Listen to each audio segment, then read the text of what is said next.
a matchup. And what a team, Mike. Metro PCS and the iPhone SE for $0 on a network that covers 99% of people in the U.S. Oh, impressive. Play with the best. Switch to Metro PCS on an unlimited LTE plan and get a 32-gig iPhone SE for $0. Metro PCS. Coverage not available in some areas, plus sales tax. Claim based on talk and text. Not valid for active numbers currently on the T-Mobile network or active on Metro PCS in the past 90 days. See store for details and terms and conditions. Are not going live. Negative.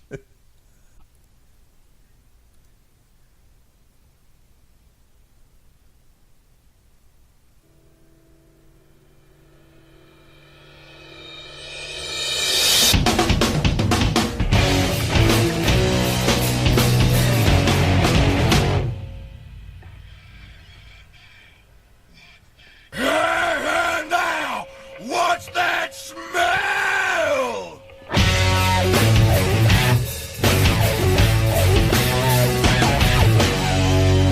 Just like cornbread done too well.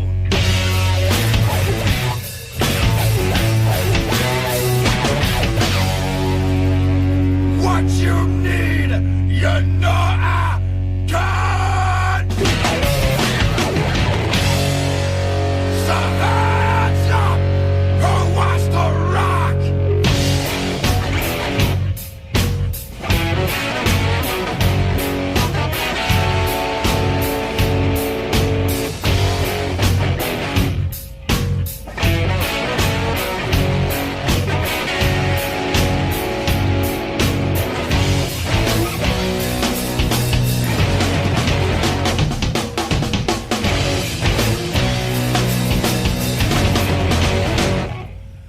Good evening, Metal Faithful.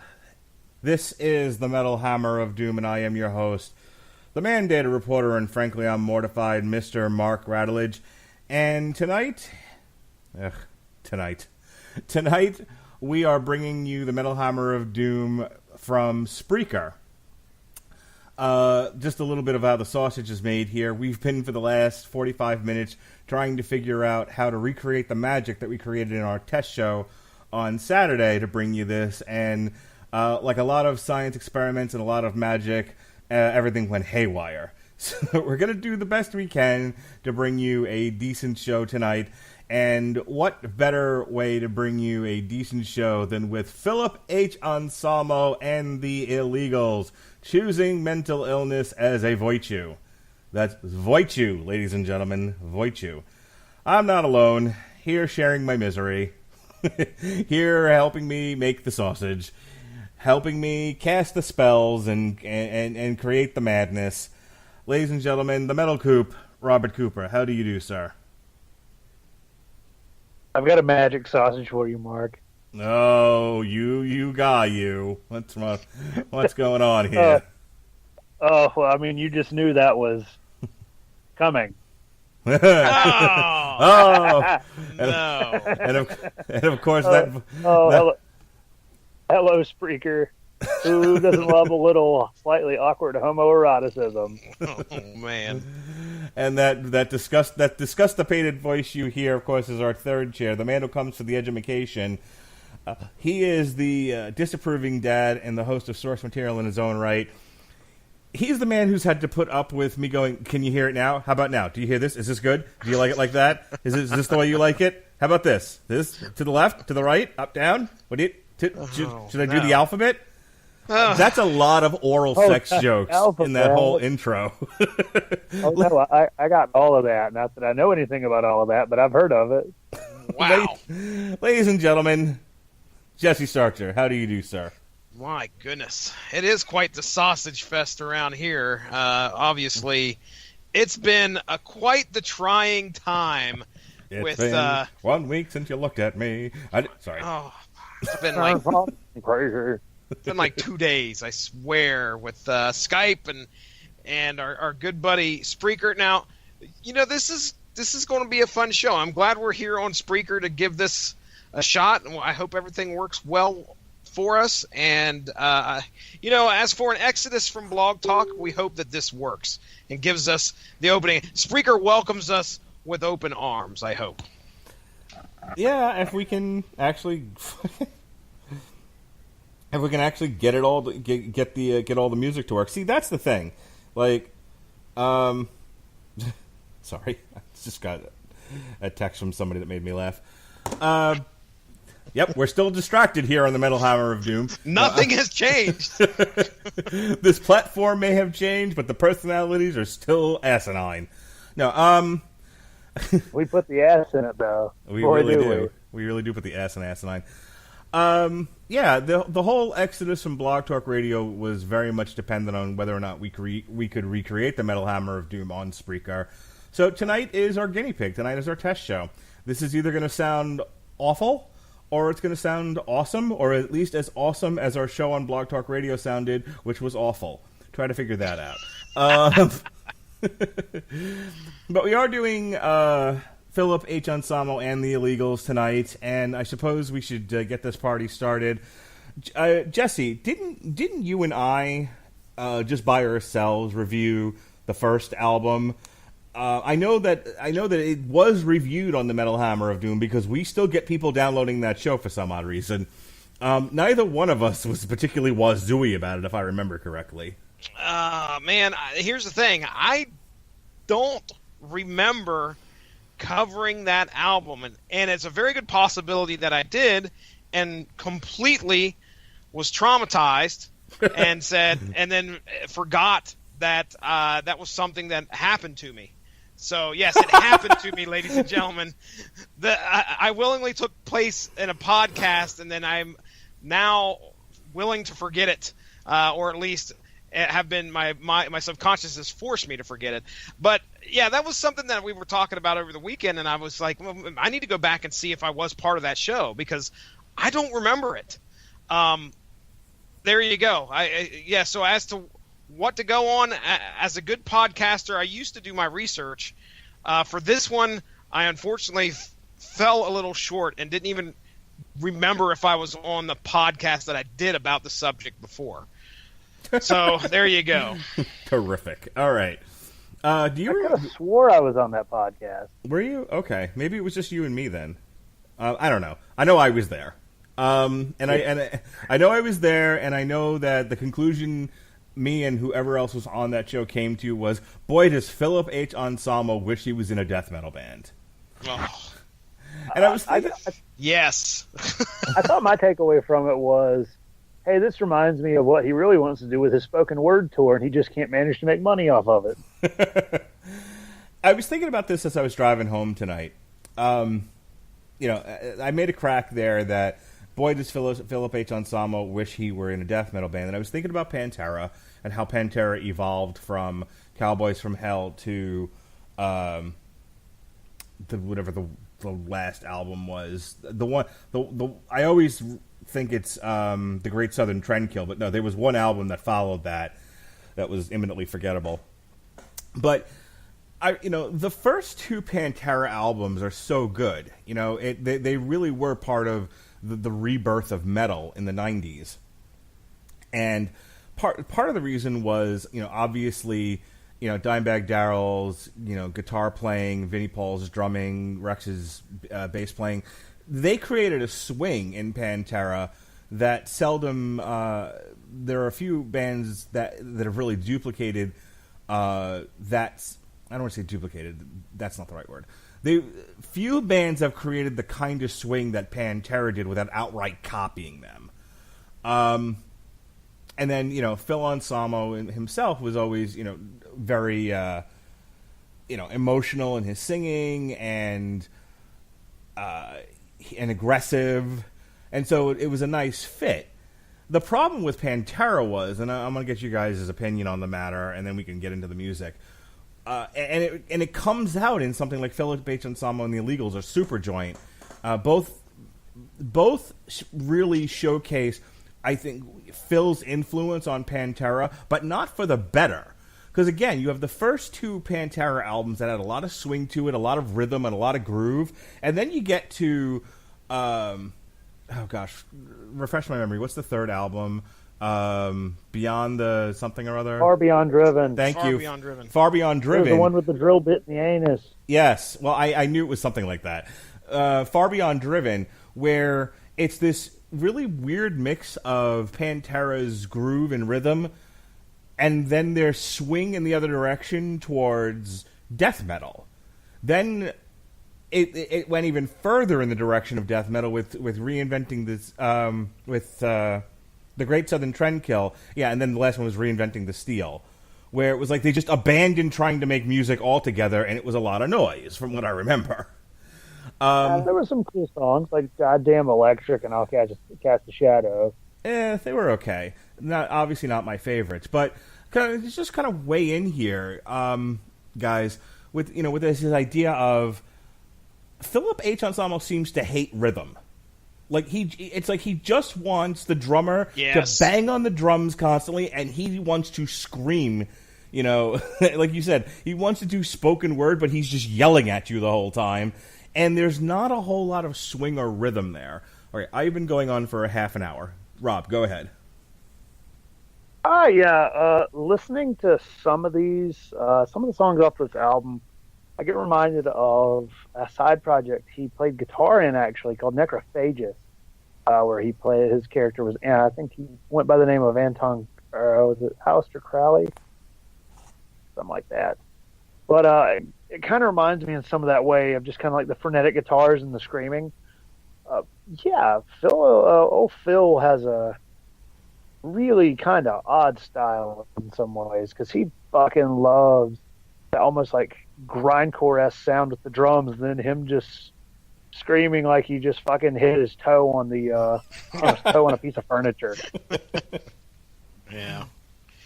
Well, it's been a while since I listened to a Philip Anselmo-led band. And by the way, just hopping into the archives here, it looks like 2016 was Superjoint.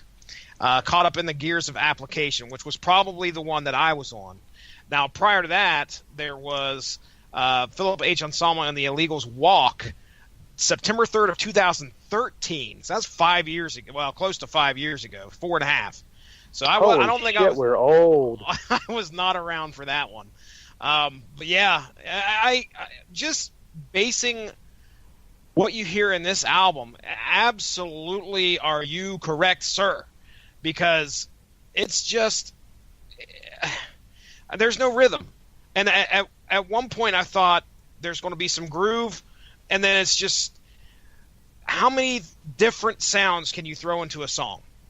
I'm sure there's other artists that have done more than what Philip H. Anselmo's doing with this record, but my gosh, it just feels like it's all over the place, and I can't. You start me out on one song, and I can't depend on that song ending the same way it started.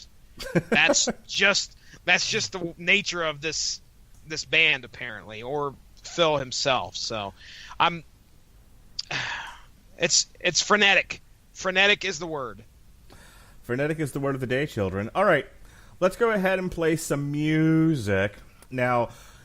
Again, here's a little look behind the curtain. In order for me to do this, I got to do some toggling. Right, Jesse? Toggle. I gotta do some toggle of the Screaming Boy podcast. No, I have to do some. Why should it goes well? Dude, I just wander around work telling people why should it goes well, and have you gotten some of that fuck money? I'm all about that meat sauce.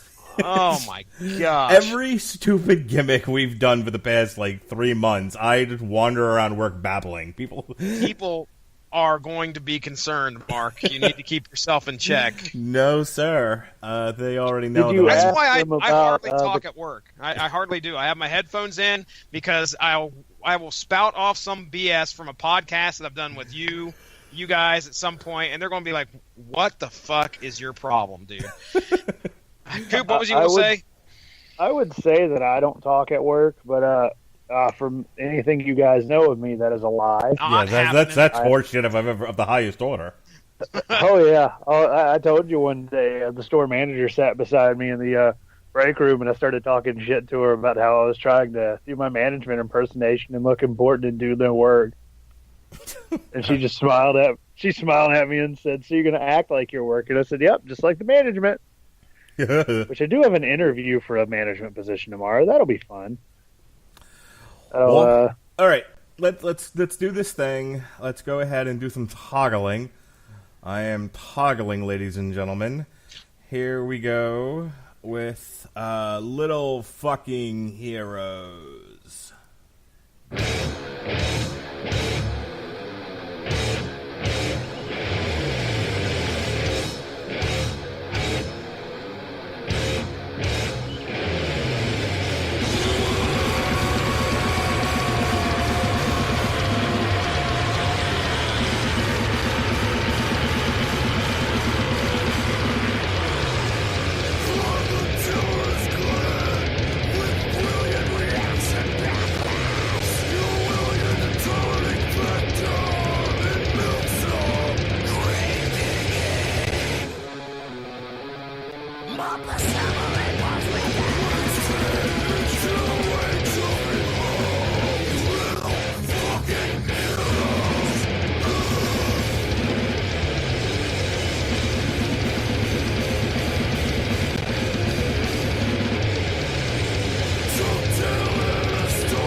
Alrighty, ladies and germs. Go ahead, Mr. Robert Cooper. What'd you think of Little Fucking Heroes? I think you're probably really fucking tired of hearing it. That's for damn sure. All right, hang on. Just so people understand, again, a little look behind the curtain. So, in preparation for this show, we've had to do some changes in audio, and again, I've been wanting to. We've done a couple of rehearsal shows essentially just to make sure we had all the sound and everything was going to record and we weren't going to have any problems. A stroke later, and we've now heard Little Fucking Heroes at least 1,000 times because because in all in all but one practice, it didn't work as well as it should have. So that's been fun. Yeah, at this point, I feel like I know the song by heart. But anyway, your thoughts, sir.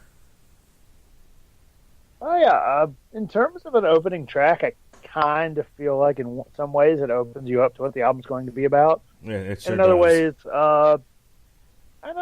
not quite as much. I would say that this song has the same sort of almost grind-esque drumming pattern as well as the guitar work. But I do think it has a little more focus than some of the other tracks, if that makes sense. It seems a little more straightforward to me. Perhaps I'm wrong on that, but I do feel that it tends to push along at a steady pace and doesn't go off on a ton of tangents like some of the other songs will. Some of the other songs are like, Phil, calm down. Calm down. Finish your spaghetti before you work on the ice cream, buddy. One at a time. Phil, take your medicine. Well, I think in that what this album's about, not taking your medicine. Yeah. All right. In the name of virtuosity. Yes. As the Ultimate Warrior would have said it. Which, by the way, Oh no. so my mom sent me a text saying Billy Graham died, and I was like, superstar? My wife said the same thing to me, and I had the same reaction. She's like, wow. "Hey, did you hear Billy Graham died?" And I'm like, and I knew she meant the preacher. I did too.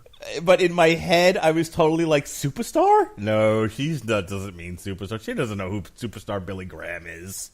Yeah, that's what mine was. I'm like, my mom would have no idea who that is. Which, if I did know it was the Reverend, I would have known from the fucking 5 o'clock news, which they talked about that man for an hour and a half. And I was like, somebody else die? Hey, Jesse, I have a question Come on, guys. for you. Jesse, Yeah. I have a question for you, completely unrelated to anything we've talked about tonight, but totally related to things I like to talk about. Are you ready? Sure. When I joked, not really, that when the Green Lantern Corps movie comes out in 2020, that we were going to do an on-trial for the Ryan Reynolds Green Lantern, but we were also going to do a source material. Do you remember what Green Lantern book I wanted to do? When does it come out? 2020? Yeah. Oh my gosh, Mark Radulich. I have no idea, dude. I am concerned about things that are happening this month. You were concerned about things happening 2 years from now. These, So I have no struggling idea, with no this. recollection. I know I wanted to do whatever the conclusion to the Jeff Johns run was, but that was Blackest Night, which I might have thought that was a good idea at one time, but apparently it scares the shit out of you, and it was suggested. But it was also I'll read it again. I'll definitely take one for the team. It's a great story, but go ahead. That's the thing. It was also suggested as a really good Halloween read. So I'm thinking, well, maybe one Halloween we should save Blackest Night. But then what are we going to do for the Green Lantern movie? This is what I'm worrying about right now. During this podcast. This is I mean, you could always do something like, is it Emerald Twilight? Oh, no, you could just do Green Lantern Rebirth or something. Fuck, that's a good one. Rebirth is good. That was one of the first ones I read that made me think about doing my source material show. But I don't know, Mark. We'll have to look. It wasn't one of the ones you picked up from Ollie's, was it? No, the one I picked up from Ollie's was Green Lantern Wanted Hal Jordan. Okay, yeah, we'll have to go into the take a look at the what's available and that's out there. Maybe something will tickle your fancy. It might be on your list. It might be. I know that I'm slowly but surely becoming obsessed with the Rebirth with the Rebirth things. I added a bunch of Rebirth trades on my wish list today, so be ready for that. You know what's funny? Like, you're digging into the Rebirth, and I'm sitting here being like, "Hello there, '90s DC." I've been reading fucking Starman. Nice. Starman, dude. I picked up a trade at Ollie's of Starman. I don't know when it came out though, but it's and what issues it encapsulates. So did I tell you what my bastard fuck children did? Have I told you how I wanted to punch both my children in the fucking head? My bastard fuck children. Jesus Christ, Mark. He podcasts. How far are your kids away from you right now? They are both... probably less than 100 feet. You're an asshole. They are both asleep in their rooms. Let me. I think I shared the story on Messenger, but we are one track into this fucking album, by the way. We don't want to fart around tonight, folks. We don't want to fart around. No farting around tonight. Hey, be serious for just a minute. Listen, let me tell you how I wanted to beat my children. So, see, ladies and gentlemen, if you're a big fan of this podcast and you've heard me say, Jesse, why won't you beat your children live on my show? See, I'm willing to do it. I'm not just trying to put Jesse on blast. All right. So anyway, we went to just like, I've so had enough of you.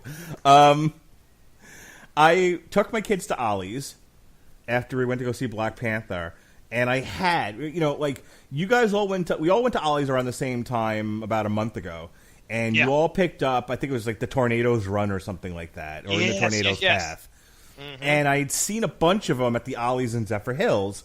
And I didn't pick it up, and you all did. And it became like and I found out after the fact that it was like highly recommended. And at some point, when SG gets off his lazy ass, he'll schedule it on the Source Material podcast. I don't know why you haven't scheduled it yet. Time is running out. There's the little fucking heroes. Anyway, but I was like, okay, well, I don't want to miss out on this, so let me go to Ollie's and and grab it. But I hadn't been to the one in Tampa yet, so we drove out to the Tampa one. There was one copy that I could find, and I had it in my hand along with some other stuff, and I put the shit in my cart. Okay, and after we walked around. I told the kids, stay with the cart. Oh, no. And I went to go look for something, and I came back, and I'm like, and I see a towel and no comics. None. Oh, Zero. No. Someone pulled like an Indiana Jones in Raiders of the Lost Ark on me. He removes the monkey head and puts the bag of sand in its place. Yeah, someone did that with my comic books and the towels. Oh, wow. And Somebody deserves a kick in the tank. I don't know how that happened. But the best of all was when I turned and asked my kids, like, hey, did anyone go in the cart? They're just like, we don't know. No! Yeah.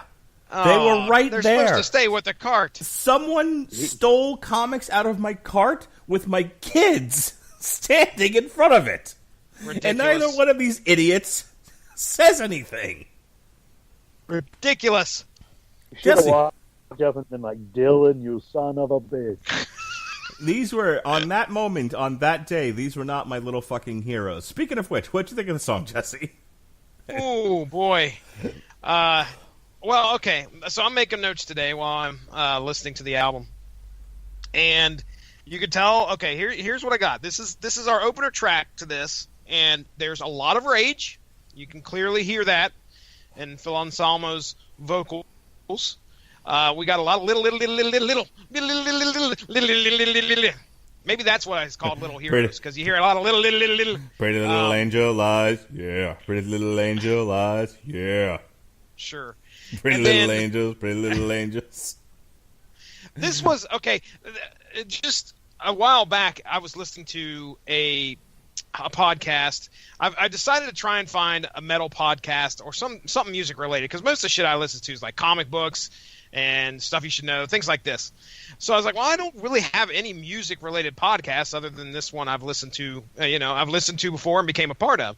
So they were talking about Phil Anselmo's new record a couple weeks before it got released, and this was the song they kind of played, and I mean, they were ripping it up and down. They did not like this guy at all, and I kind of see what they were saying, but they weren't like going into it critically, trying to explain why they disliked him or the album itself. But one of the things that they pointed out was how ridiculous at the end of this song.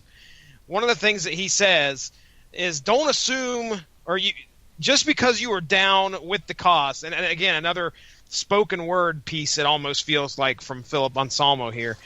Just because you are down with the cause, don't assume the cause is down with you. That's right. There's your some deep lyrics, ladies and gentlemen. Deep. Philip H. Anselmo and the Philosophers. That's what Phil is short for. Philosopher. So, or philosopher. Choosing bullshit lyrics as a virtue. Oh my gosh. It's going to be one of those shows, ladies and gentlemen. Just was not impressed off the first track. I didn't know what I was going to get.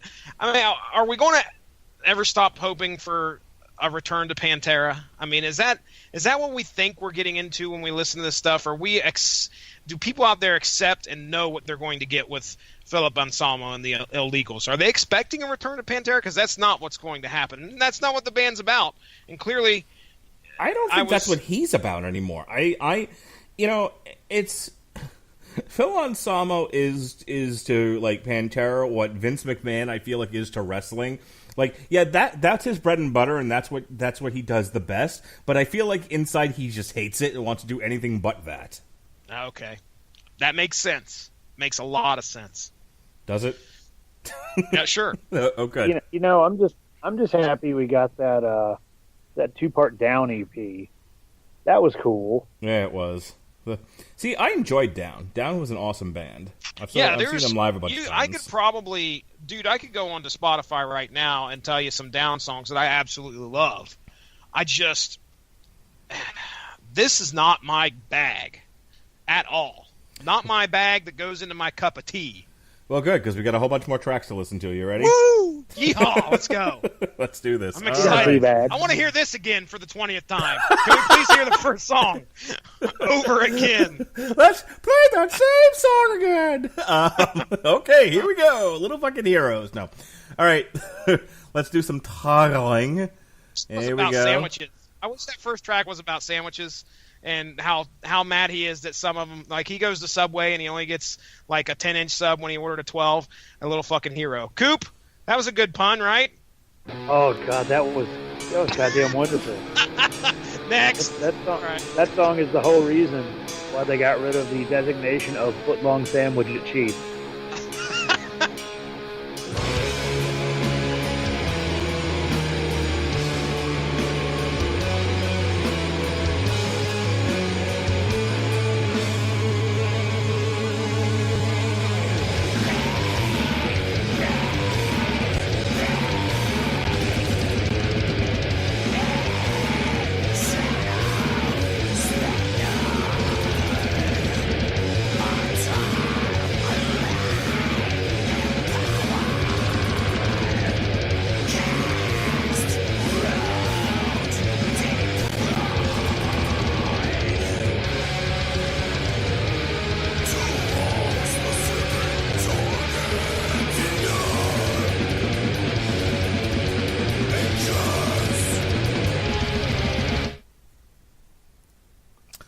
Okay, then.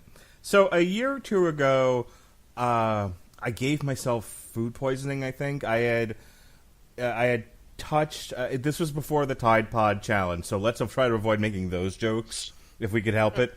But I was doing laundry and I did touch a Tide Pod, but I think it had bursted, and I thought I'd wash my hands, but I guess not well enough, because then I ate like fish and chips with my fingers, and I'm pretty sure essentially I digested soap, which of course made me vomit violently about an hour or so later. That's what this track sounds like. That's pretty apt. I'm combing through a couple reviews here just to see, and one of our always favorite stops is Angry Metal Guy, and it's so funny you say that, because here he says, mental illness is concise and focused. By all means, 10 tracks in 46 minutes should not feel as painfully infinite as Phil's shit. Hold on. Wait for it. 46. Okay. By all means, 10 tracks in 46 minutes should not feel as painfully infinite as Phil's shit-throated misanthropy makes it seem. So, shit-throated. Shit-throated. That's the first time I've ever heard that term. Coop? I like shit-throated in some ways. I honestly just kind of feel like I think he was just warming up one day, and he was just like, and he's like, you know what? I think we got something we can here. make a song out of this, guys. I think we're on to something. Guys, get out the trash can. We'll throw it down the hill, and I want you to see if you can make a rhythm that could match up. Yeah. With that Yeah. There you go.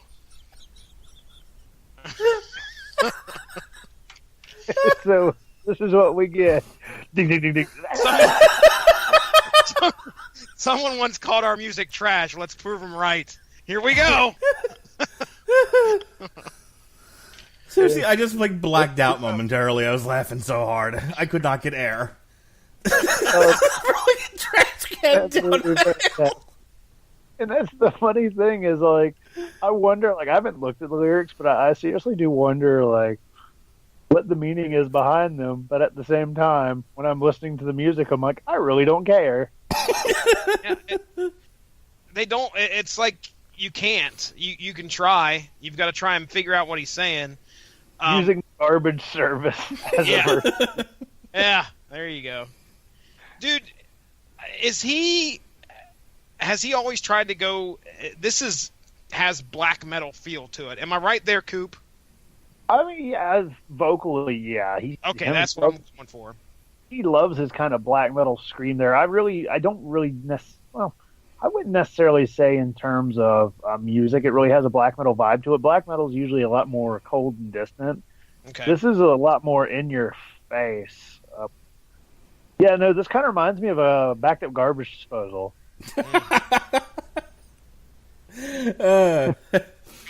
How many things can we compare this album? I will not forget that, though. That might be the funniest thing I've heard since last week's Why Should It Goes Well. Oh, my God. I seriously couldn't get air just now. All right, here's our title track-ish. Here, let's go ahead. This is our title track. This is Choosing Mental Illness.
Alrighty. All right, guys. I mean, we're 3 tracks into this, and while we've had a few laughs, not hearing a lot of distinction in these tracks. Like if you like if I wasn't playing them off of Spotify, and and I could see obviously I'm moving the cursor from track to track to track, and we're taking breaks in between. Like when I was listening to this in the car, other than there were hard breaks between songs, I couldn't tell the difference between most of these. Like, there's one song on here that I think kind of stood out and had some swing to it. The rest of this is, as Robert so eloquently put it, sounds like a trash can being rolled down a hill.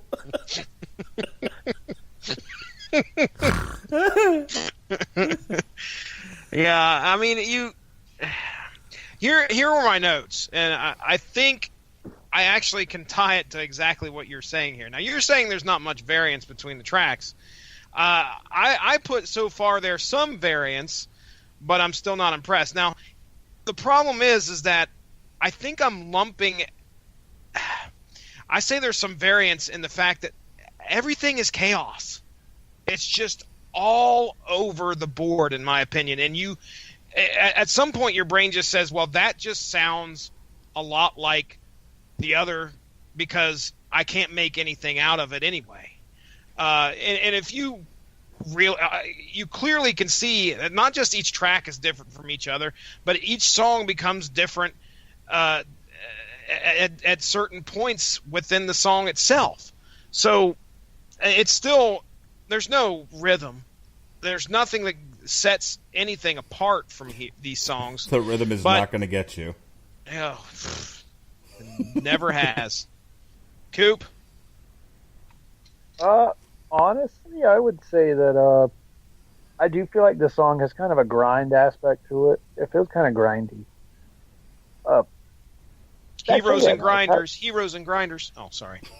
Well, see, I was just thinking the entire time I was just running the title of this track through my head as Choosy Mom's choosing Jif as a virtue. Shit. That just fucking tickled me to death. But yeah, I mean, otherwise the song was just kind of there. It was just a whole lot of repeated blast beats. This is kind of why I don't do as much grindcore and brutal death metal, just because especially here where it's very limited in terms of chord progression. There's not a whole lot that really spaces the tracks out between each other that make them really sound distinct, which is a shame. I'm really curious as to what must be going through Phil Anselmo's head. But I'm also kind of wondering how many bowls of pot he smoked in 2001, so maybe those two things have something to do with one another. I know he has got to have a huge fucking ego, because I just haven't. I was thinking huge fucking dick. All right, we're back to sausages again. But I remember seeing Superjoint Ritual when that first album came out, and he was so full of himself, and it's like he's got to go back and hear this and going, this is it. This is what metal should sound like. And it's like, no, most of us just think you're making a lot of noise. Just, let's just throw that out there. But I just get this like that.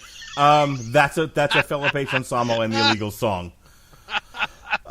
It's listening to Coop sneeze is a virtue. I feel like he's the George Lucas of metal. No one refuses. No one will tell him no. Just, this is terrible. Please stop. It's just, he's just yeah, man, we're just so happy to have a job. Sure, this is your fucking trash can rolling down a hill sounds fantastic. Keep. You just be you over there, Phil. You just do you. Do you, Phil? Do you? Yeah. All right. Let's get on with the ignorant point here on the Metal Hammer of Doom.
was listening to this morning, and I remember thinking to myself, like, oh, finally, I feel like it's this one and the next one. No, this one and then 2 songs from now, Delinquent, where I'm like, Yes. oh, finally, we get some groove going. We get some breakdown. We get something that makes the booty move. It's the electric groove. About a minute into that, I was like, I was starting to actually like move my head, shake my tushy, do a little dance, make a little love, get down tonight. You know what I'm saying? Know what I mean? Like finally we get something that sounds like music. So hooray! 4 songs into it. Man. Okay, my notes are as follows. I can kind of tolerate this song. Like you're. It's it's like your daughter's, not your daughter specifically, just sort of, this is a general statement before I finish the sentence, but it's just like, it's like your daughter's black boyfriend. It's like, well, I can kind of tolerate you. You seem decent. I'm trying my best, to enjoy what I can out of here. It gets annoying towards the end because he continues to repeat the same thing over and over. Don't shoot the messenger or you'll prove the point. And it's just like, okay, dude, I get it. But I get your ignorant point. Coop. This is why the guys in Machine Head and Scott Ian yelled at you. You half a racist. Go ahead. Did they really? Yeah. Remember that Phil Anselmo? I don't remember the whole story, and I'm too tired to look it up. But there was something about like him saying something about like Nazism, and the whole metal community kind of did a collective, and then Scott Ian and Machine Head went public with the Phil Anselmo's a putz comments. Oh yeah, I fucking remember that. God, that was so long ago. This song's just. It's got some groove to it. It sounds more like they decided to kind of put a brick in the trash can and shake it this time. Yeah. Or you know what? They put a brick in the dryer and just decided to see what happens. I think I've talked about how like one of the first KMFDM shows was a bunch of vacuum cleaners plugged into distortion pedals and shit like that. Like, it'd be funny if that's actually what created this album. Was just like no instruments. It's just Phil Anselmo recording various sounds around his house. Like, I need drumming. Let me put a brick in the dryer. Oh man, it's like, yeah. Hey guys, I'm sorry to let you know, but the Illegals are no more. Instead, it's Phil Anselmo and the Appliances.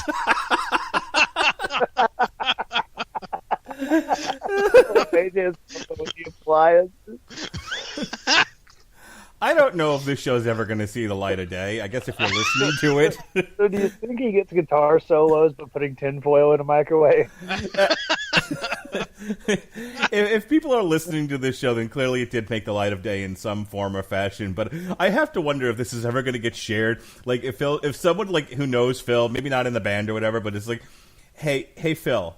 I know there's a lot of reviewers out there, a lot of famous reviewers, and your stuff, definitely runs the gamut of people who love it to people who hate it. But there's this one podcast.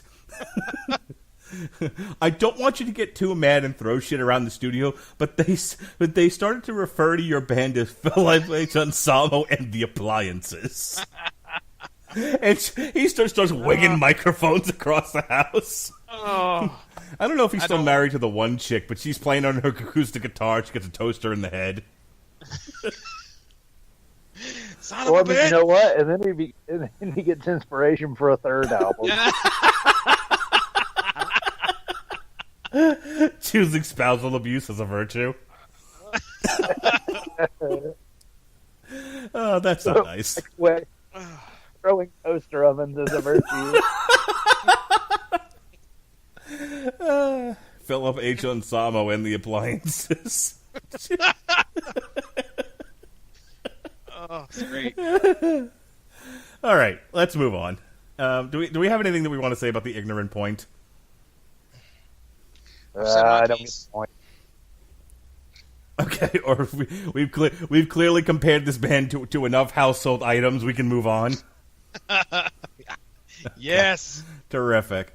Let's go ahead and play a little ditty called Individual. Right.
That one actually wasn't bad either. That one was pretty good.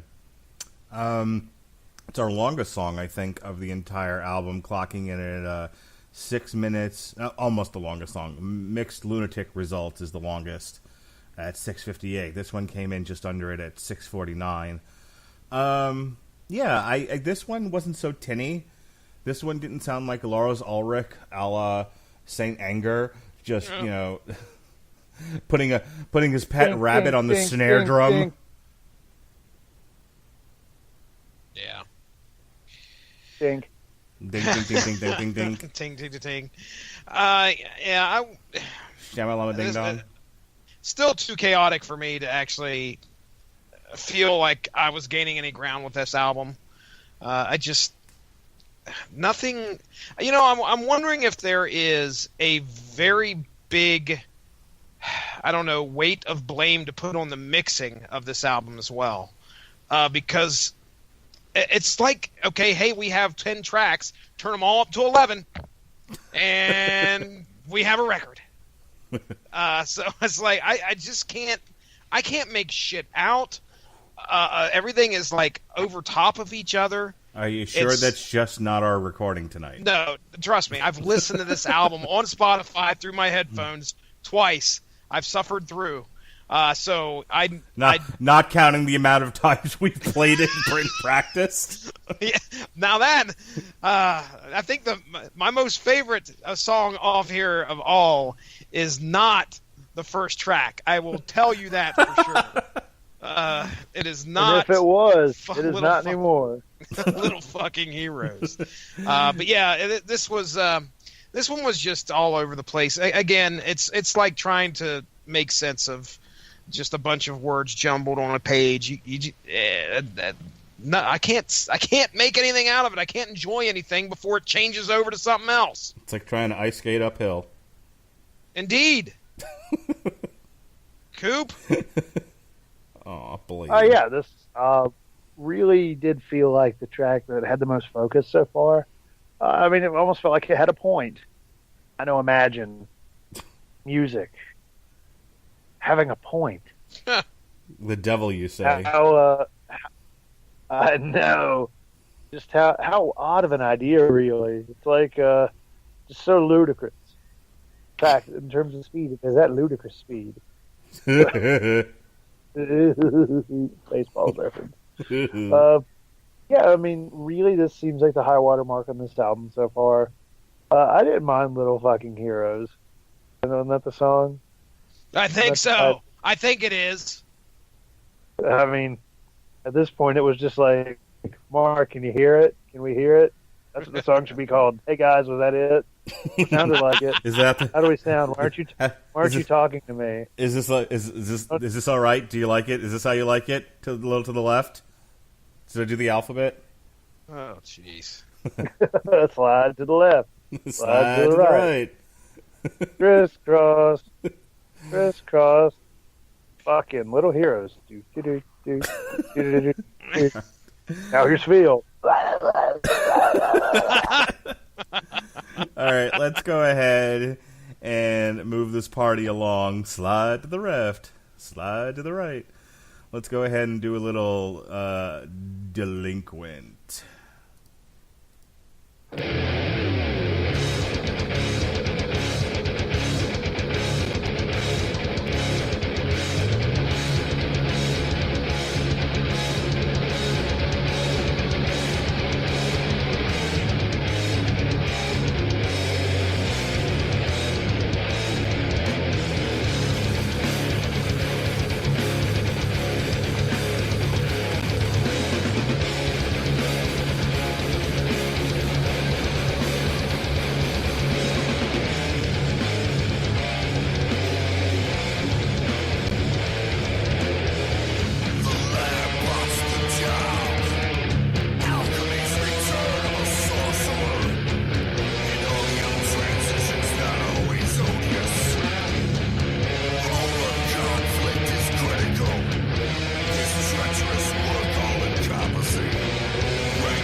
You know, I would have let that go another 30 seconds because, like I said, we usually try to play half the song. I think that still keeps us in fair use from the little bit of legal reading I was doing tonight. As long as we only play a portion of the song, we're okay. But I couldn't take it anymore. Like what? I thought you said this was like the one. No, I was definitely thinking of the one before it. It was individual. Oh, I like Delinquent. I actually like this song. This sounds like him just doing spoken word. This sounds like beat poetry, only like yelling beat poetry. As in, you beat your wife with an appliance poetry. Yeah. All right, so I've been wanting to talk about this all night, and now's as good a time as any. Jesse, so in like a couple of weeks when Jessica Jones premieres on Netflix, we're going to be covering Jessica Jones Uncaged, and I'm looking at the spine of the trade paperback. And it's just, this is really sophomoric and really silly of me, but I can't get it out of my head. The authors on this thing, or the credits on this thing, are Bendis and Gatos, and I keep giggling. Bendis, Gatos. Come on, Gay, how Mark. long? I mean, like, I didn't think this was highbrow humor, but it made me giggle every time I looked at it, and I had to share it with you. You're going to have to send a pic of that because most likely they have it set up. So it probably would make me think the same thing, but I can't picture in a realm where it says Bendis and Gatos that I immediately go to Ben Gay. Come on. Jeez, you kidding me? Just write the word Bendis, then write Gatos next to it, and then you'll giggle. Trust Is me. it Gatos? It's Gaydos. Oh, okay. Well, then It's two gays I bending guess- over. Ben Gay. Ben Gay. Bend over. Only the highest brow humor here on the Metal Hammer of Doom, ladies and gentlemen. Oh, that's right. Anyway, Delinquent sucked. Next song. No, explain yourself, Jesse. Well, I think it started out. Now, here's my notes here because I think this started out where I was like, okay, this has got some promise to it, but or I should say, had hope. It had hope. I think towards the end, it again tosses that hope into the washer along with the brick, turns it on, and just dashes it all to hell. It's probably my most tolerable song off of this album. I thought for sure Delinquent was going to be the one you like too. I think there's like it breaks down into a song almost that it felt like something you can bob your head to, and granted it only does that for a short period, but I think it's way better than the rest of the songs on this album. Okay, well, you're wrong. Sure. It wouldn't be a Metal Hammer of Doom without me being a jerk. Oh, it's better you being a jerk than falling asleep. True. What is with you guys? I've only fallen asleep in at least a dozen podcasts. Why does everyone keep bringing it up? You say at least a dozen podcasts? Yes. That's a pretty good percentage more. I think I've fallen asleep during 2 podcasts, and that was because it was 4 a.m. Ronnie Adams brought that up the other night, too. It was just like, we were teasing Ronnie about not getting the podcast on time. And we were like, oh, when was the last time you took a nap? And he goes, well, during the Metal Hammer of Doom. John Cougar concentration camp. Goat. Oh God, penis. there was an Goat Moon. There was an album I took note of. It was some Malaysian death metal band. I'm gonna have to look at it again because it's just so silly and sacrilegious. It's fucking funny. Oh, you got to find it and give it. Send it to Ronnie. Spam Ronnie with it.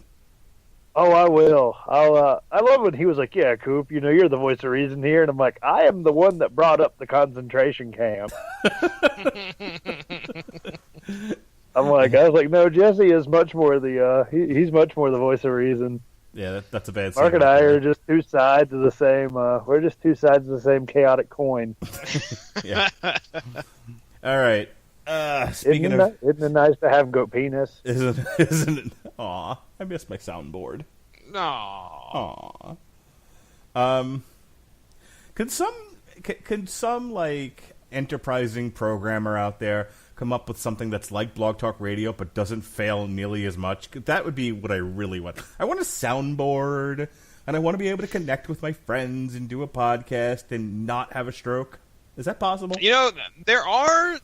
There are things that you can buy that I don't know if you've looked into them or not, but you can buy external soundboards and run your mic through those and then run it to your computer, and you could actually push the button, an actual button, to play a sound too, and rip the knob off. Dude, I was doing that at work today. I was telling the provider I work with about the whole air horn thing, and then the rip the knob off. And so by the end of the day, both of us. This woman had no clue what I was talking about, but she thinks I'm hilarious. So both me and her, every time it's like somebody with the way central booking works is the nurses will bring stuff into our work area and pitch us on it and say, okay, well, this person can go through, this person we need to talk to, whatever. But like every time a nurse would walk into the room, one of us would start and the other one would finish going, "Rip the knob off," and like the nurses are like, "Do you two need to be Baker acted?" Oh my god! It was pretty hilarious. Get them out of here! Get them out of here! These guys have gone insane. We ripped the knob off of everything. Let me tell you. I'm very concerned that you bring your podcast life to work. I'm starting to become. I bring my work life to the podcast and my podcast to my work life. I play the podcast at work. You can't keep them separated.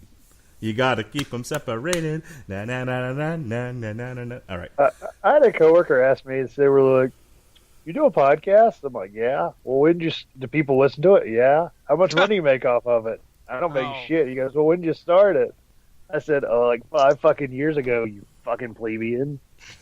Hey, man, I just got a check for $28.30 from Blog Talk Radio. I'm in the money. Whoa! Rip the knob your severance off. Package?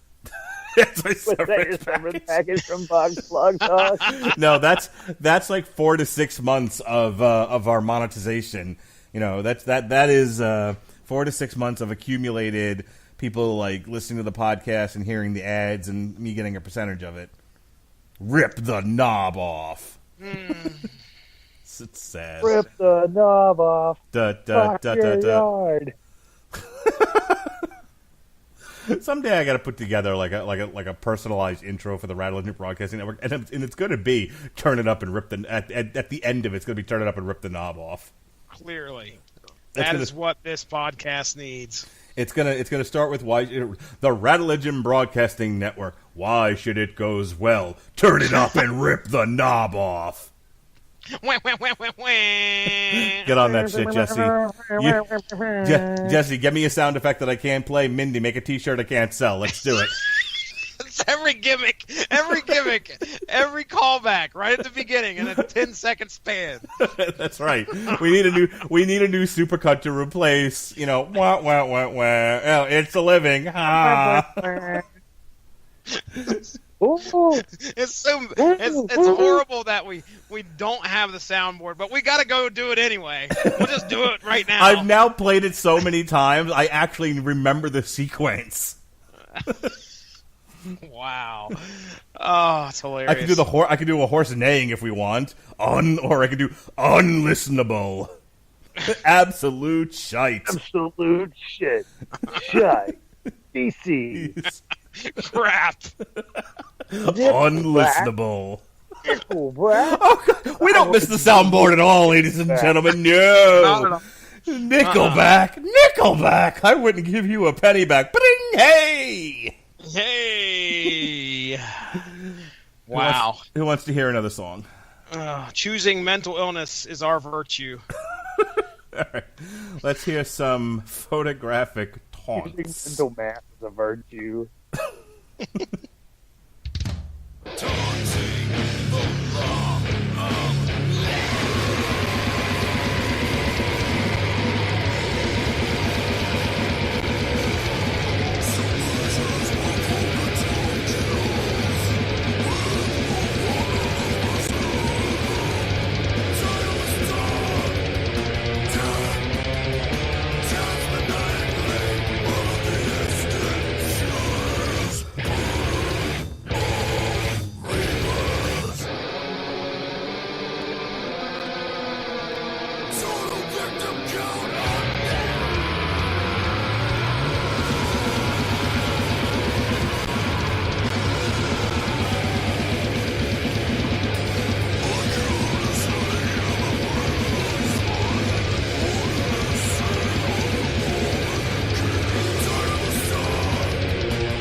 As they say, it ain't half bad, but it ain't half good neither.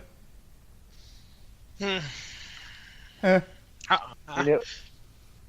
was just like kind of there in a way. Like this one seemed again kind of like the first track. It seemed consistent in terms of kind of musical tone and what it was doing, but at the same time, it wasn't very impressive. It was just like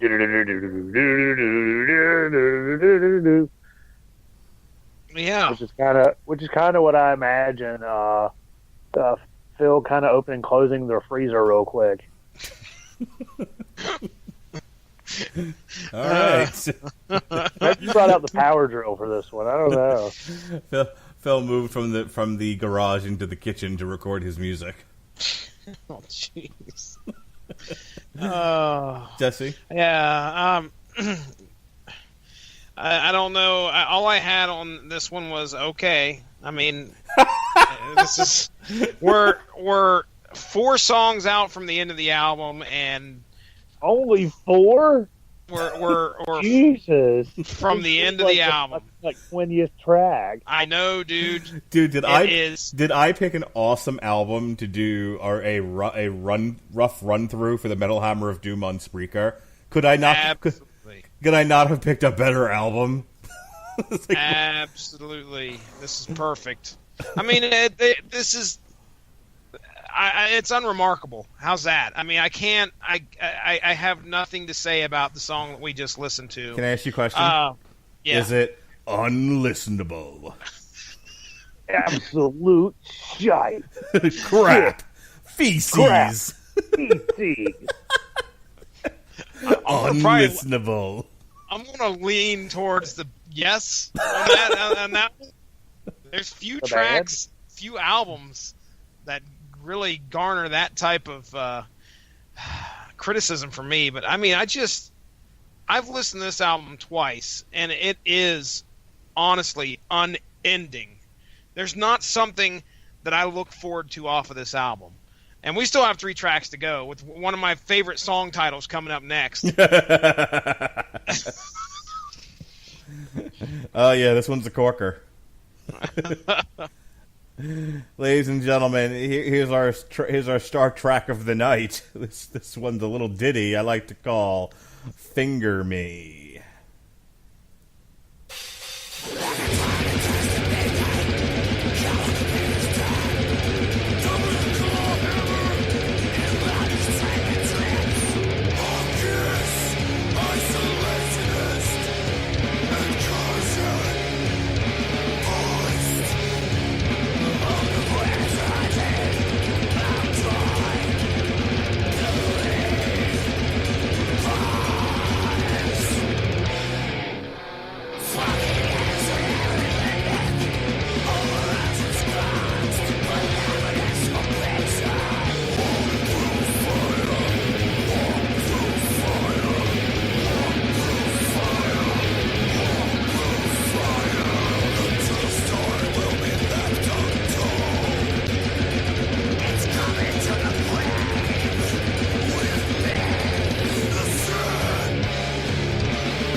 What was that, Rob? I said choosing to close my dick in a waffle iron is a virtue. Yeah. And boy, I was afraid we were going to have a bad show tonight. Well, I mean, it might not be the most serious sort of. Oh God, was this Finger Me? Yeah. Yes, sir. Oh dear Lord. Like when I saw that as a title, I'm like, oh Phil. Yeah. What happened to Good Friends and a Bottle of Pills, where you could talk about she slapped her ass and. Oh wait, I slapped her ass and she called me daddy. I keep mixing that one up. I'm like, yeah, she slapped my ass. She slapped my ass and said, "Call me daddy." And I'm like, "Whoa, wait a minute." Wait a second now. I totally It's thought like, you whoa. said... That's like, whoa, that totally flipped the script there, little boy. She slapped my ass and I called her daddy.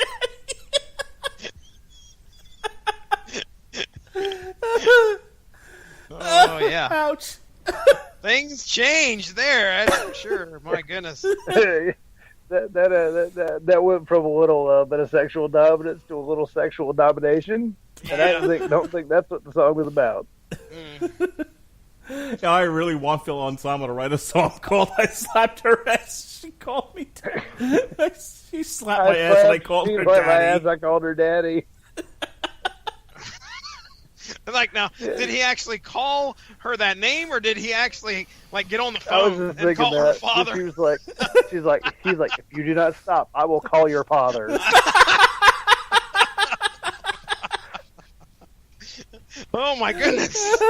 She slapped. He's like, yes, hello, sir. Your daughter is currently sexually assaulting me, Oh, and she's demanding that I call you for some reason. I don't know why. I'm gonna have to start doing this show with a So I get fucking for dating- inhaler. So I get, so I get for dating an Irish girl. Call me daddy. Call me daddy. oh my gosh! I don't know if anyone's going to hear this show, but I hope this doesn't cause somebody who's listening to it to laugh as hard as I am right now while they're driving or whatever and like crash the car. Not wreck. Well, let me just. I mean, again, the song title is tremendous. I mean, It's a triumph for the English language, music. the best part of this album is the song title "Finger Me." Yeah, I mean, again, he gets to the spoken word, repetitive stuff towards the end where he's yelling, I do my job and you will do yours, which, oh my goodness, that now fits into the narrative with some dominance. But, yeah, it's... again, I'm not impressed with the song at all. So, Coop. Yeah, I mean, yeah, really, this is not quite the finger banging I think he was hoping for. It was just, Choosing kind of finger a song banging that as a was virtue. there. Yeah. Cooking bacon naked is a virtue. What the hell? I love how we never. Cooking I love how we bacon never naked. really. Yeah, we never really got into the kitchen with any of this. So I'm wondering if he's getting his ass slapped in the kitchen too. Cooking bacon naked as a virtue. Oh, gosh. He's just sitting there, apron on, completely butt No, naked. not even apron, just fucking balls getting randomly popped by sticks of grease in the bacon. You think maybe that's what she sounds like that? He's like, oh, my balls. He's like, oh, God, oh, finger me, Jesus Christ. Thank you, Philip H. Anselmo. Yes. I'm going to nominate this album as, like, best comedy album of the year. Clearly. I'm going to I mean- I don't know, we have a new Ministry album coming out this year. Oh, Jesus Christ. God. Philip H. Anselmo and the Illegals versus Ministry. This is if this album doesn't cause me to have a stroke tonight, I'm sure that one will, for one reason or another. I think I actually heard a new song off that Ministry album, I believe. Did they have a single out for that? You guys know? You guys I probably believe don't, they do. Sure they do. I think that I might have heard it. I haven't listened to it yet. I tend to not necessarily listen to the singles. I just wait for the album to come out. So, all right, let's get through this. let's get this shit over with. Cause I gotta take a shower and I gotta get ready for a fucking interview tomorrow. Fuck me running. What interview for what? Did you say you're going for management? A temporary management position. At Lowe's? Yeah. Oh, good for you. All right, here we go. This is Invalid Columbine Frauds.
Alrighty, gentlemen, what did we think of that one? Well, I know he was trying to. Of all the songs on here that I paid attention to the lyrics of, I think this one was probably the most. I'm trying to think of the word to say. Like we Culturally relevant. Yes, there we go. Topical right now. He's making some type of a statement about shootings, school shootings. I would assume False flags.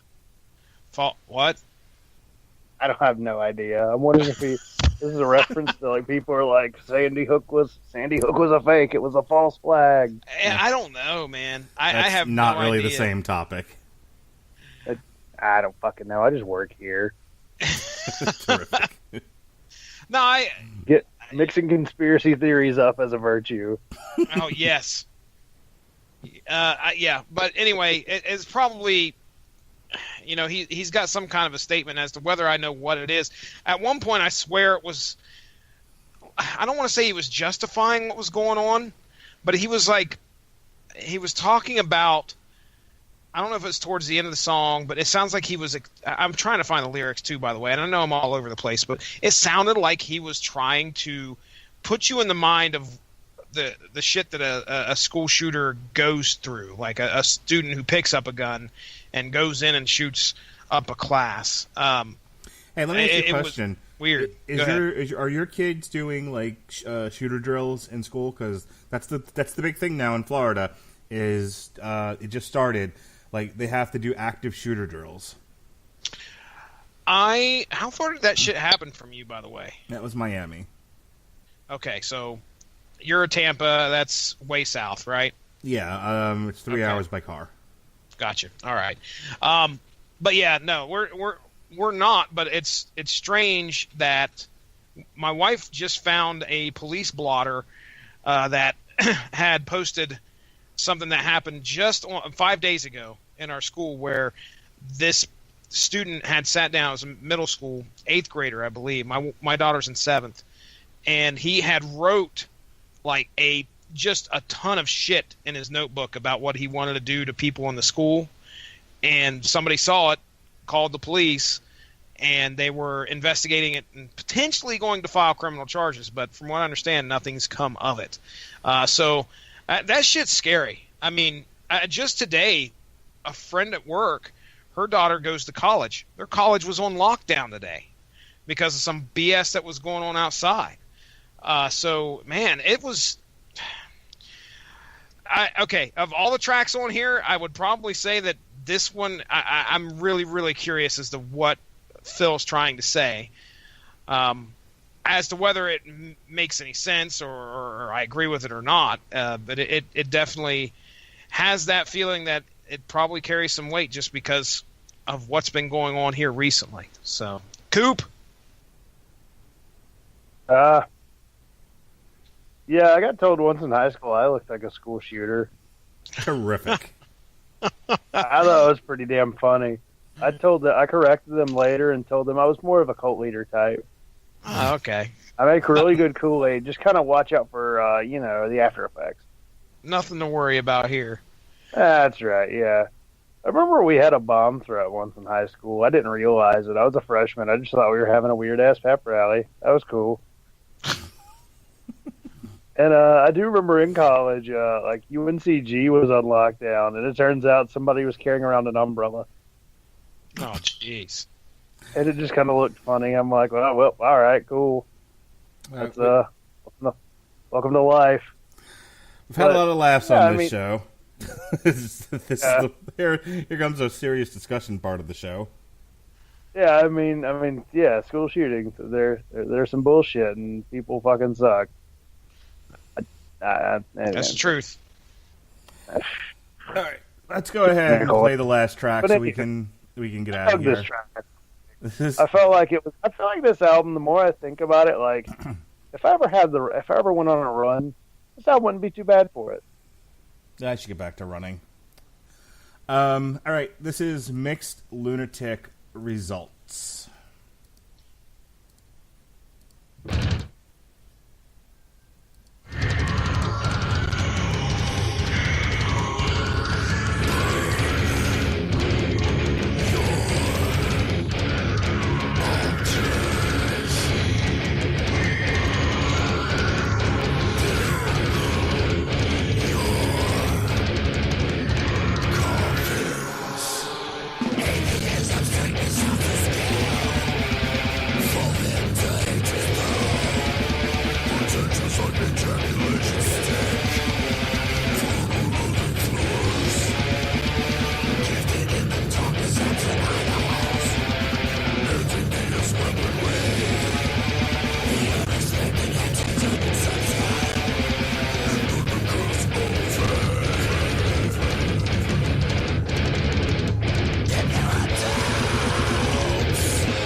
Okie. All right. Let me just go ahead and give my final thoughts here on the album. Fucking album. I fucking swear. This is going to get a solid C for me. It's a lot of samey. It's a lot of so fucking generous. It's a lot of tinny drumming. I feel like let me echo some of the thoughts I had on the most recent On trial. I feel like Phil just walked into the studio with no pants on, smacked his dick into the microphone. Do you think he walked only through the exit? Oh, hey, hi-yo. hardcore. Yeah, I just feel like this was Phil banging his dick on the microphone and screaming for 45 minutes. And occasionally his backup band was like, "Does anyone just want to jam?" And then we got a good song. Other than that, it was a lot of dick banging and bricks in a dryer and a garbage can rolling downhill. All the above, unlistenable. Oh, Robert, yes, Absolute shit. Oh, yeah. I do feel like this would be like an okay album because for like running or something because it's got like a certain parts have a rhythm to them, but a lot of times it's got almost has that beat that comes along with a lot of your grindcore. I mean, it's not the worst album I've ever heard. There are some good parts in it, but yeah, it kind of just musically, it sounds like that paper that you wrote 15 minutes before it was due. it feels like a rush job. This feels like a paper that's almost due, and they're like, fuck it, I guess we got to put something in there. All right, Phil, you get the trash can, I'll get the brick. We'll just kind of see what happens, We'll just kind of see where we're at musically. We'll push our boundaries, and this is what came out. I like your analogy of Phil Anselmo whacking his dick against a microphone. I was thinking something similar, but I was also thinking that maybe some of this was thought up when he was high as fuck or something and playing a didgeridoo naked. there's an image. Hard as nails, fucking Phil Anselmo. His dick or the Butt ass naked. Cooking Dick bacon. on a microphone, didgeridoo in hands. Occasionally stopping to cook bacon. and beat his wife with a toaster oven. Speaking of beating his wife with a toaster oven, Jesse? Choosing mental illness as a virtual boy. Coop, what do you think of that one? We should call Sean Garmer in here so he can be like virtual boy. Gosh.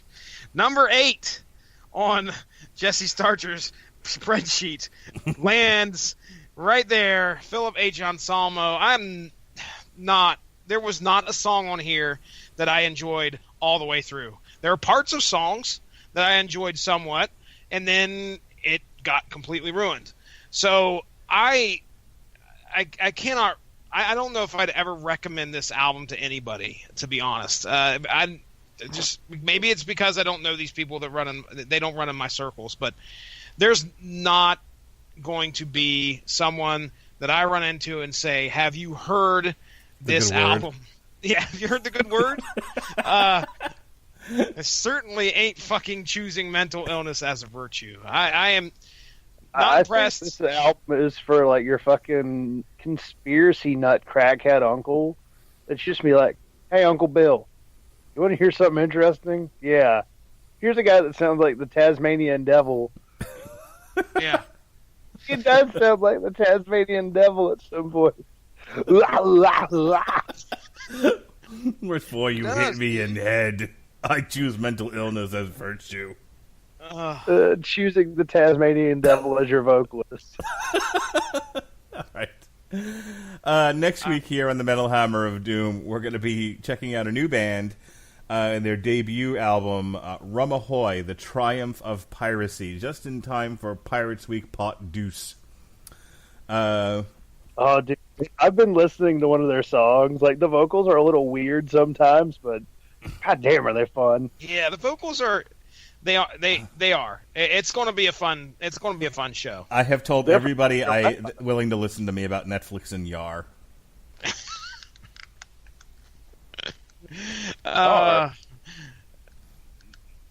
Yar, Netflix and Yar. That's one of the songs off the album. Oh, good fucking God.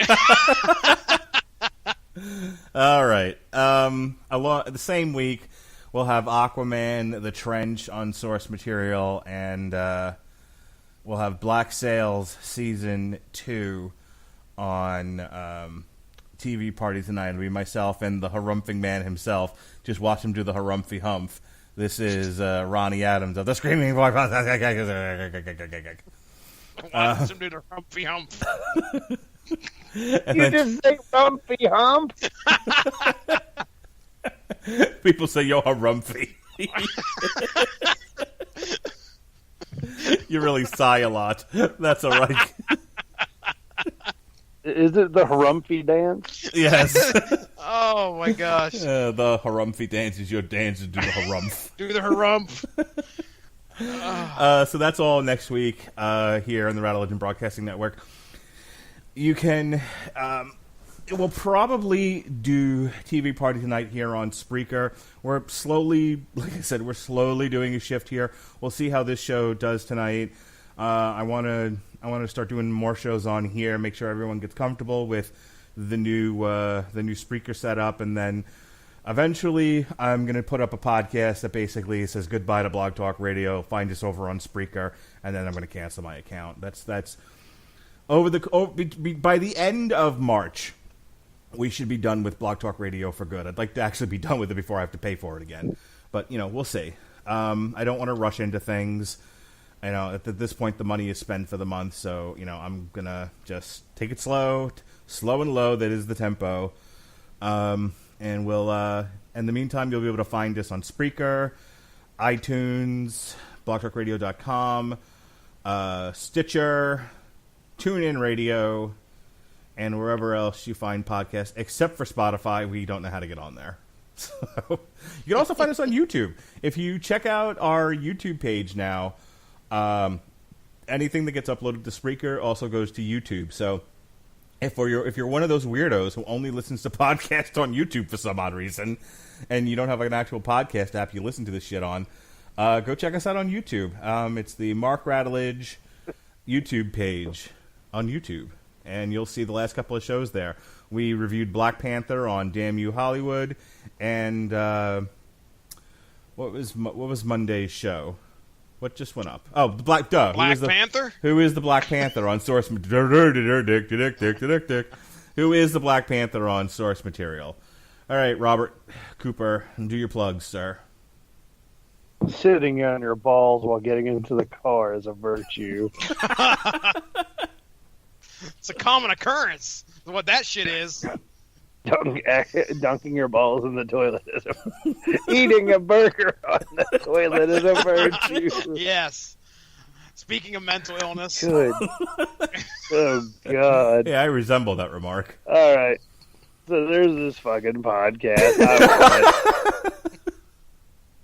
Good God. I should just tell my coworkers to listen to this one. Hey, guys, you want to hear silliness? Here. Talk about fucking throwing trash cans, sitting on our balls, and burning our dicks with bacon grease. In that order. Well, I try to hit up girls on Tinder. Hey, girl, how you doing? Yeah, I'm sorry we didn't get to hear a lot of your. I'm sorry we didn't get to hear a lot of your sad dating stories. I promise next show, okay? It'll be the triumph of piracy and the defeat of Robert Cooper. Oh, God, that one was bad. When she was just like, have a good... Well, we'll enjoy trying to find a good dick. All right. Get on with your plugs. All right. Well, yeah, this podcast, it's a thing. Then there's the Center Rider podcast, which exists, even though I don't really, record it. It's on Facebook, facebook.com/Center Rider Podcast. It is FENTAIRIDER podcast.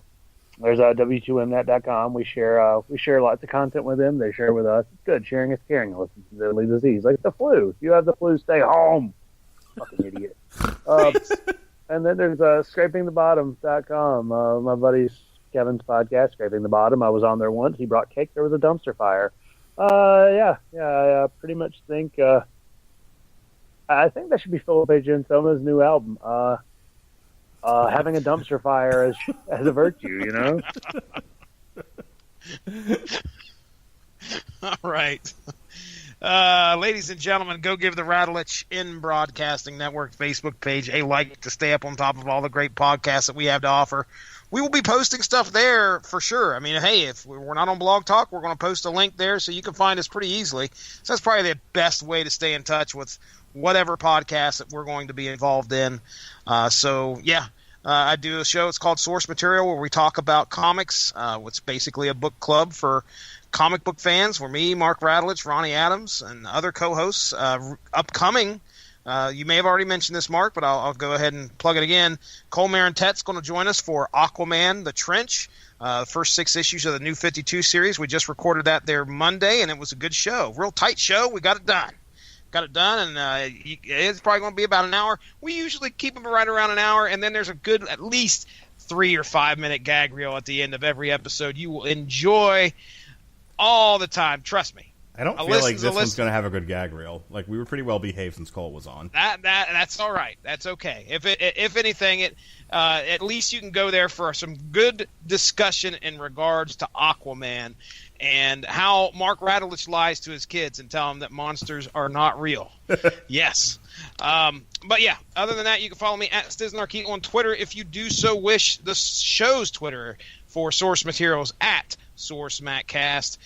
I'm ready to go to bed, gentlemen. I swear, I probably cried like 5 times a night. So I am spent. All right. Let's go ahead and play. Like this whole podcast is a fucking gag reel. Yeah, this one is. All right, everyone. Gagging in a low rent porno. Hey.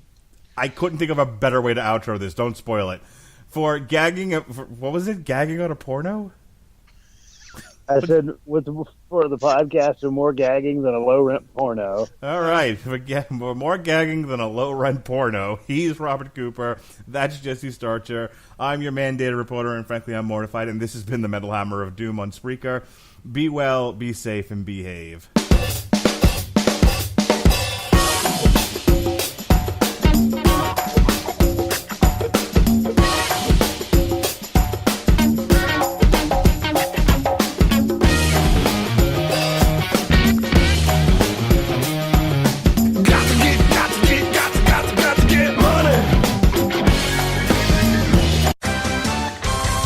A matchup. And what a team, Mike. Metro PCS and the iPhone SE for $0 on a network that covers 99% of people in the U.S. Oh, impressive. Play with the best. Switch to Metro PCS on an unlimited LTE plan and get a 32-gig iPhone SE for $0. Metro PCS. Coverage not available in some areas, plus sales tax. Claim based on talk and text. Not valid for active numbers currently on the T-Mobile network or active on Metro PCS in the past 90 days. See store for details and terms and conditions.